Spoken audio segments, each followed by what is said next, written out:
விவசாய பெருமக்களுக்கு வணக்கம். நாம் இன்று நெல் விவசாயத்தில் எந்த முறையில் நடவு செய்தால் அதிகமான மகசூலை பெறலாம் என்பதை பற்றி பார்ப்போம். முதலாவதாக இயந்திரம் மூலம் நடவு செய்தல். இயந்திரம் மூலம் நடவு செய்யும்போது நாற்று குறுகிய இளநாற்றில் நடவு செய்வதால் அதிகமான தூர்வெடித்து நேர் வரிசையில் நடப்படுவதால் சூரிய ஒளியும் ஹைட்ரஜன் காற்றும் கிடைக்கப்பெற்று அதிக தூர்வெடித்து நல்ல மகசூலை கொடுக்கக்கூடியது.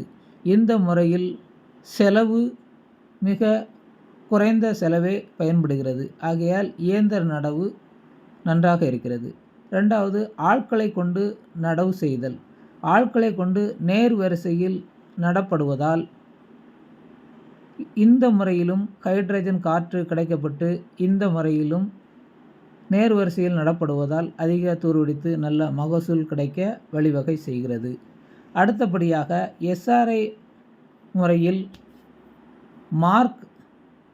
மார்க்கர் மூலம் மார்க் செய்யப்பட்ட இடத்தில் இள நாற்றுகளை நடவு செய்வதால் இந்த முறை அதிகமான மகசூல் பெறுவதற்கு வழிவகை செய்கிறது.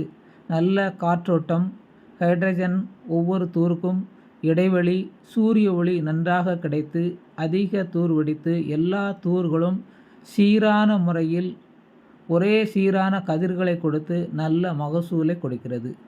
இதையெல்லாம் தவிர நல்ல மகசூலை கொடுக்கக்கூடிய நேரடி விதைப்பான ட்ரம்சீடர் முறையில் விதைப்பு செய்யும்போது அதிகமான மகசூலை கொடுத்து நல்ல லாபகரமான மகசூல் கிடைக்க ட்ரம்சீடர் முறை சிறந்ததாக இருக்கிறது. ட்ரம்சீடர் முறையில் நேர் வரிசையில் விதைக்கப்படுவதால் செலவும் குறைவு, மகசூலும் அதிக மகசூல் கிடைக்க வழிவகை செய்கிறது. இந்த முறையில் சரியான முறையில் விதைப்பு செய்து நல்ல மகசூலை பெற நன்றி.